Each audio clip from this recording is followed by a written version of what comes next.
자, 학생 여러분 반갑습니다. 저는 여러분들의 학습하는 뇌를 깨우는 이상우라고 하고요. 자, 오늘 이 시간에는 여러분들이 1년 동안 수험 생활을 함에 있어서 이 1년의 커리큘럼을 어떻게 구성을 해야 하고 각 분기별로 어떤 학습들을 끝내놔야 하는지 간단하게 조망해보는 그런 시간을 가지도록 하겠습니다. 자, 첫 영상이니만큼 제 소개부터 먼저 좀 드리고 시작을 할게요. 자, 저는요, 이상우라고 하고요. 고려대학교 의과대학을 잘 다니고 있습니다. 그리고 서울대학교 공과대학을 중퇴를 했고, 자, 그리고 들어갈 때 저희 과에서 정시 수석이었습니다. 자, 그리고 제가 입시 기간 중에 스카이랑 의대 합격증을 모두 수집을 했고요. 저희 학교 전교 1등이었고, 공신 멘토로도 활동하고 있으며, 저쪽 메가스터디 큐브 크리에이터로서 영상도 올리고, 글도 쓰고, 이렇게 인지 학습 연구에 좀 앞장서는 그런 모습들을 보이고 있습니다. 자, 제가 오늘 말씀드릴 목차는요. 1년에 4분할, 그 다음에 분기별로 어떤 일들을 해야 하는지 간략하게 말씀을 좀 드리고 마지막으로 정시와 수시에 대해서 조금씩 말씀드리고 끝내도록 하겠습니다. 자, 먼저 1년에 4분할입니다. 저는 이 1년이라고 하는 시간을 일단 크게 4가지로 구분을 하는데요. 첫 번째는 겨울방학, 두 번째는 1학기, 세 번째는 여름방학, 마지막은 2학기가 되겠습니다. 분기별로 제가 해야 되는 일을 옆에다 간략하게 정리해놨는데 겨울방학은 역시 수능 개념을 좀 완성시켜 놔야 된다는 얘기고 기출을 통한 풀이법을 정립시켜 놔야 합니다. 이게 뭔지는 잠시 후에 자세히 말씀드리도록 하고요. 그리고 1학기 때는 겨울방학 때 못한 학습을 마무리하는 시기이자 여러분들이 가장 중요한 3학년 1학기 내신을 챙겨야 하는 시기입니다. 여름방학은 본격적으로 수능 실전에 대비한 연습을 시작하셔야 되는 타이밍이고요. 겨울방학 때 잘 정착시킨 이 풀이법들을 연마하는 시간이라고 생각하시면 되겠습니다. 그리고 마지막으로 2학기는요. 여름방학의 연장선이니까 그냥 하던 거 계속 잘 하시면 되고 그리고 내신은 버리지 않으셨으면 좋겠다는 말씀을 드리려고 합니다. 자, 먼저 겨울방학입니다. 겨울방학은 제가 여기 프리시즌이라고 이야기를 잘 해놨는데 그 운동선수들이 본격적인 시즌을 시작하기 전에 그 워밍업을 하면서 몸의 컨디션을 차츰차츰 끌어올리듯 우리 학생들도 겨울방학 때 본격적인 학기가 시작하기 앞서서 학습 습관도 좀 끌어올리고 여러분들이 학습을 하는 어떤 방법 자체도 조금 정립시켜 놓을 필요가 있는 시기입니다. 자, 첫 번째부터 보시죠. 수능 개념을 완성하는 시기입니다. 자, 여기서 개념이라고 하는 것은 스키마 그리고 온톨로지 맵인데요. 자, 저기서의 스키마는 정보를 처리하는 틀을 말합니다. 그러니까 개념을 공부하는데 이 개념에서 A라는 개념은 무엇이다. 이 정의를 아는 것뿐만 아니라 그 개념들의 관계성을 정립하는 것. 자, A라는 개념은 B라는 개념과 어떤 관련이 있고 그리고 내가 만약에 문제에서 A라는 개념을 만났을 때 그것이 B 개념으로는 어떻게 하면 잘 이어질 수 있을까? 자, 이 관계성을 조금 정립해 놔야 되는 시기라는 것입니다. 이 개념을 정립하려면요. 여러분들이 흔히 이제 인터넷 강의 혹은 학원 강의들을 활용하게 될 텐데 이 활용법에 대해서는 저희 바로 다음 영상에서 제가 말씀을 잘 드리도록 하겠습니다. 자, 그리고 1차적인 기출 공부를 통한 문제 풀이법 정립이라고 되어 있는데요. 자, 여러분들 흔히 기출 문제를 공부한다라고 그러면은 기출 문제를 그냥 풀고 채점하고 내가 모르는 것만 대충 해설 듣고 만다. 자, 이런 루틴으로 공부하시는 분들이 많은데 정말 안타까운 현상입니다. 사실 기출이라고 하는 것은 그렇게 활용을 하라고 있는 것이 아니거든요. 기출 활용법에 대해서는요. 제가 뒤 영상들에서 어차피 과목별로 하나씩 다루어 드릴 거긴 하지만은 간략하게만 좀 정리해 드리자면 국어 같은 경우에는요. 기출 문제를 통해서 내가 비문학 지문을 어떤 방식으로 독해해 갈 것인가 그리고 문학 작품을 어떻게 독해해 갈 것인가 그리고 선지를 골라낼 때는 내가 어떤 근거를 가지고 선지들을 판단을 할 것인가 요 기준이 기출문제를 통해 명확하게 서 계셔야 합니다. 그리고 두 번째, 수학 같은 경우에는 해야 될 얘기가 굉장히 많은데요. 그것도 역시 다음 영상들에서 다루기로 하고 일단은 조건 분석의 방향성 내가 문제를 읽으면서 어떤 조건에서 어떤 단어를 딱 읽었을 때 그 단어에서 어떤 사고 회로들을 파생시킬 것인가 자 그리고 문제를 접근하는 어떤 관점으로서의 풀이 과정 내가 어떤 식을 쓸 때 어떤 근거를 가지고 풀이 과정을 도출시킬 것인가 이것들을 잘 정립을 해 놓으셔야 합니다. 마지막으로 탐구 과목 같은 경우도 수학과 마찬가지로 어떤 조건을 딱 봤을 때 그 조건을 내가 어떤 방식으로 분석을 해 나갈 것인가 그리고 어떤 풀이 과정을 내가 무슨 근거로 도출해낼 것인가에 대해서 명확한 기준이 서 계셔야 한다는 겁니다. 그렇게 해서 일단은 겨울방학이고요. 겨울방학에 대해서 제가 또 드리고 싶은 말씀은 내신을 신경 쓰지 말라는 겁니다. 수능에만 집중하세요. 자, 이게 무슨 소리냐? 자연계 친구들 같은 경우에는 3학년 올라가면서 과학탐구 2 과목이 내신에 포함되게 돼요. 하지만 과학탐구 2 과목을 수능 과목으로 고르는 분들은 많이 없을 거예요. 서울대학교를 지망하시는 분이 아닌 이상. 그렇기 때문에 아주 불안하거든요, 우리 학생들이. 자, 나는 내신 때 2 과목을 공부를 해야 되는데 그렇다면 겨울방학 때 예습을 조금 해놔야 하는 것 아닌가 하는 마음에 수능 과목을 제쳐두고 자, 저 내신에 들어가는 2 과목들을 많이들 예습하십니다. 그런데 사실 그렇게 안 하셔도 됩니다. 겨울방학은요, 수능에만 집중하시는 것이 맞습니다. 그리고 2 과목에 대한 예습 같은 것들은요, 학교와 계약하고 나서 수업을 조금 들어본 다음에 진행하셔도 전혀 늦지 않습니다. 그 이유는 학교 내신 2 과목 특성상 수능 2 과목보다는 확실히 그 무게감이 덜합니다. 자, 그렇기 때문에 여러분들이 겨울방학 때 따로 공부하셔야 될 필요성이 현저히 떨어집니다. 내신에 일단 신경 쓰지 마시고 수능 공부에만 집중하셨으면 좋겠습니다. 그리고 이 겨울방학은요, 본인의 학습 습관을 잡는 매우 중요한 시기입니다. 자, 여러분들, 우리가 어떤 학습 습관을 딱 만들고 그거를 우리의 생활 속에 정착시키려면 적어도 2달에서 100일이라는 시간이 필요하게 됩니다. 그런데 이 겨울방학은 생각보다 아주 긴 시간이고 여러분들이 고등학교 생활을 하는 동안 가장 긴 학교에 안 가는 시간이죠. 자, 그렇다면 이 시간을 활용해서 여러분들이 학습 습관을 정립을 해 놓으셔야 가장 이상적인 수험 생활을 보내실 수 있을 것입니다. 제가 밑에 써놨죠. 3리 복습법의 습관화라고 되어 있는데요. 이 3리라고 하는 것은 Replay, Restructure, Reproduce. 자, 요거의 줄임말이 되겠습니다. 자, 그렇다면 3리 복습법이 뭔가요? 에 대해서는 바로 다음 영상인 인터넷 강의는 어떻게 활용할 것인가 라는 영상에서 본격적으로 다뤄드리도록 하겠습니다. 그리고 마지막으로 자, 욕심 부리지 않으셨으면 좋겠습니다. 그게 무슨 소리냐면요, 대부분이 수험 생활을 처음 시작하는 고등학생분들이나 아니면 심기일전하고 제도전을 준비하시는 N수생분들이 그래, 내가 이번 겨울방학 때는 새해도 되고 했으니까 마음을 잡아서 겨울방학이 끝나기 전까지 문제집 무슨 30권을 풀겠어, 이런 거창한 양적 목표들을 세우시는데 사실은요, 이 겨울방학이라고 하는 것은 문제의 양에 집착할 시기가 아니라 여러분들의 질적 실력을 향상시켜야 하는 시기입니다.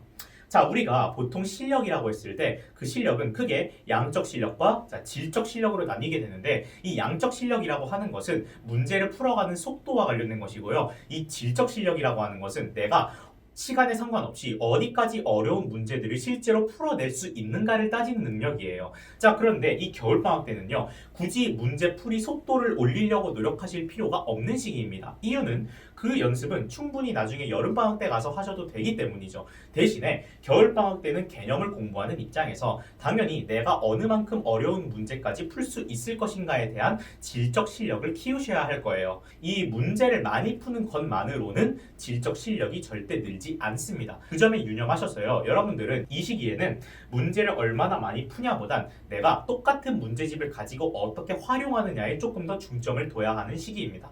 자, 이 활용법에 대해서는 제가 전부 다 가이드라인을 드리도록 하겠습니다. 겨울방학이 끝나면 1학기가 시작이 되죠. 1학기 때 여러분들이 신경 써야 되는 건 당연히 내신이에요. 그런데 1학기를 여러분들이 가장 많이 혼란스러워 하세요. 자, 왜 그러냐면 이게 수능 공부 모드에서 내신 준비 모드로 딱 이제 스위칭이 돼야 되는데 그 과정이 매끄럽지 않습니다. 그리고 수능과 내신의 밸런스를 도대체 내가 어떻게 조율해야 할 것인가에 대해서 많이 고민들을 하세요. 자, 제가 명확하게 그 기준을 제시해 드리겠습니다. 딱 내신 시험 시작 한 달 전을 기준으로 그 전까지는 여러분들이 겨울방학 때 하셨던 수능 공부에 대한 마무리를 하셔야 되고요. 그리고 내신 한 달 전부터는 내신에 올인을 하시는 게 맞습니다. 1학기 때 여러분들이 가장 놓치기 쉬운 게 뭐냐면 겨울방학 때 탐구 과목에 대해서 개념과 기출을 완성 못할 가능성이 매우 커요. 국어, 영어, 수학 이런 기초 과목들이 신경을 쓰다 보면은 미처 우리가 탐구 과목에 대해서는 개념과 기출을 겨울방학 때 끝나지 못하는 경우가 있습니다. 만약에 그러셨다면 어서 마무리를 하십시오. 자, 그 이유는 우리가 겨울방학이 끝나고 나면 내가 온전하게 또 수능에 집중할 수 있는 시간이 언제냐면 여름방학이에요. 자, 그런데 그때 되면 또 수능 100일 전이다 뭐다 해가지고 매스컴에서 난리를 치죠. 그럼 여러분들 마음도 조급해지고 학습 효율도 떨어집니다. 그렇기 때문에 웬만하면 내신에 올인하기에 앞서서 탐구 개념을 포함한 모든 수능 과목에 대한 개념과 기출은 마무리가 되셔야 합니다. 이 내신에 대한 복습법을 제가 좀 알려드릴 건데요. 이 학교에서 수업을 들으면서 저 내신 준비를 어떻게 가장 효율적으로 할 것인가에 대해서 저는 7 더하기 2 복습법이라는 것을 알려드리고 싶습니다. 이것도 제가 만들어서 붙인 워딩인데요. 7 더하기 2 복습법이라고 하는 것은 7교시와 2번의 합성어입니다. 자, 뭐냐면은 여러분들 1시간에 나가는 수업의 양이 그렇게 많지가 않아요. 자, 이건 제가 어떻게 설명드릴 수가 있냐면 제가 국어교육과 전공에 들어가서 전공 수업을 들어봤어요.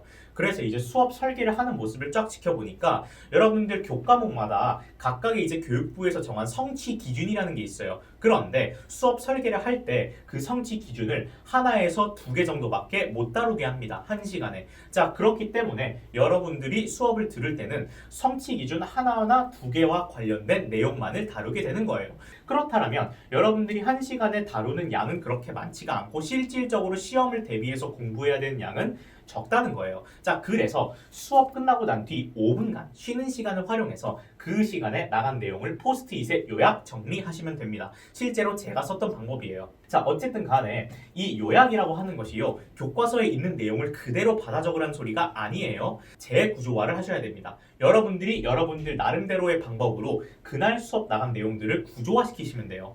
구조도를 그리든 마인드맵을 그리든 아니면 여러분들이 나름대로 요약을 하시든, 요약이랑 누락이 다른 건 여러분들 잘 아실 거예요. 자, 어쨌든 그래서 포스트잇에 요약해서 저는요 그 교과서 페이지에다가 그걸 붙여놨었습니다. 그렇게 하고 나서 집에 가면은 7교시 동안 쌓인 게 있을 거 아닙니까? 그날 집에 가서 그날 학교에서 수업한 내용을 여러분들한테 스스로 가르치듯 복습하셔야 됩니다. 눈으로 읽기만 하라는 소리가 아니라 여러분들 스스로에게 가르치듯 복습하라는 거예요. 자, 이게 왜 좋은지는 제가 다시 설명을 드리겠습니다. 자, 그리고 나서 주말에 그 주에 나간 수업 내용을 역시 가르치듯 복습을 하시면 됩니다. 자, 이렇게 해서 7교시 그리고 집에 가서 1번, 주말에 2번, 이렇게 해서 7 더하기 2 복습법이 되겠습니다. 그리고 나서 여름방학인데요. 여름방학은 제가 이제 하이 시즌이라고 이야기를 붙여놨어요. 자, 왜 그러냐면 실력이 폭발하는 시기입니다. 즉, 여러분들이 문제풀이 연습을 많이 하셔야 되는 시기이고, 이젠 실제적으로 질적 실력뿐 아니라 양적 실력 역시도 생각하셔야 되는 그 타이밍입니다.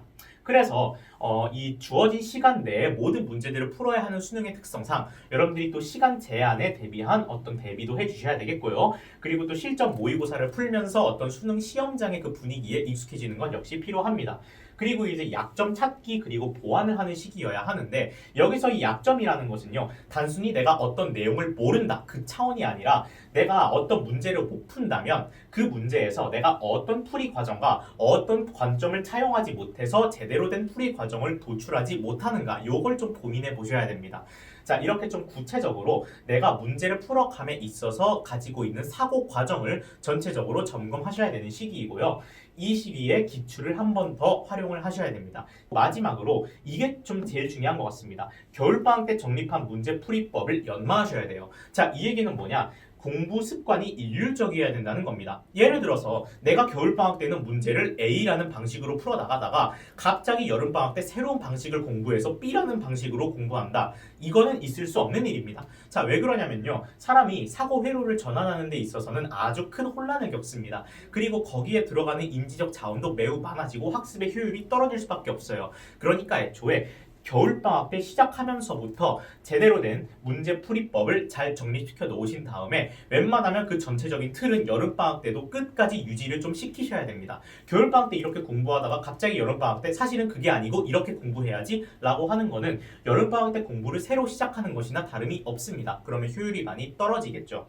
자, 그래서 학습 습관을 조금 일률적으로 전체적으로 가져가시되 중간중간에 여러분들이 잘 도출해내지 못하는 풀이 과정, 사고 회로들만 잘 채워 넣으시라는 의미가 되겠습니다. 자, 그리고 마지막으로 2학기인데요. 이 2학기라고 하는 것은 여름방학의 연장선이기 때문에 여름방학 때 하시던 것들을 그냥 쭉 잘 이어서 하시면 되겠습니다. 그리고 기출을 한 번 더 보셔야 해요. 그래서 여러분들 수능 끝나기 전까지 최소한 기출은 3번 정도 보셔야 합니다. 자, 저는 이렇게 일단 추천을 드리겠고요. 그리고 마지막으로 내신을 버리지 않으셨으면 좋겠어요. 그 이유는요. 여러분들이 고3 수험생의 입장에서 입시를 치룰 때는 수시 전형에 3학년 1학기 내신밖에 들어가지 않지만 여러분들이 만약에 입시를 재도전하게 된다면 그때 수시에는 3학년 2학기 내신이 반영이 됩니다. 그렇기 때문에 여러분들이 그래 뭐 설마 내가 재수라는 걸 하겠어? 하고 2학기 내신을 버렸다가는 실제로 만약에 재수를 하게 될 경우에 수시에서 엄청난 불이익을 받을 수 있다는 거죠. 저조차도 전교 1등이었지만은 제가 한 번 더 입시를 치르게 될 거라고는 생각을 전혀 하지 못했습니다. 자, 하지만 저는 2학기 내신을 일단 챙겨놨어요. 그래서 저는 일단 수시에서 큰 타격을 받지 않을 수 있었습니다. 자, 이렇게 사람 일은 전혀 모르기 때문에 여러분들이 2학기 내신은 버리지 않으셨으면 하는 마음입니다.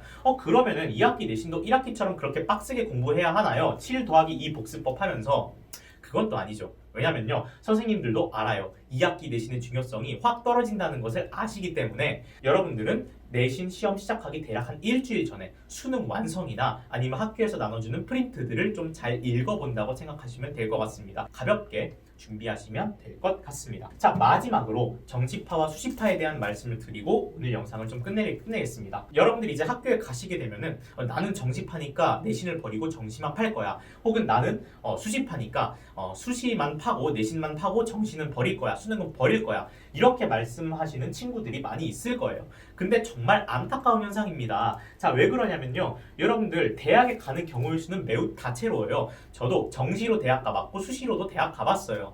그러니까 여러분들은 그냥 입시파가 되어야 맞습니다. 웬만하면 수험 생활을 함에 있어서 가능한 모든 경우의 수에 대비하는 것이 바람직한 태도입니다. 선택과 집중은요, 확실한 성공이 보장되어 있을 때만 쓰는 용어입니다.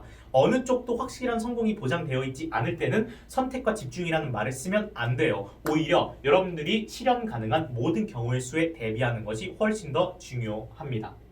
자, 여기까지 말씀드리면 제가 여러분들께 오늘 이 시간에 드리고 싶은 말씀은 다 드린 것 같습니다. 여러분은 열심히 걷기만 하십시오. 길 안내는 제가 하겠습니다. 자, 감사합니다. 지금까지 인지학습을 연구하는 이상우였습니다.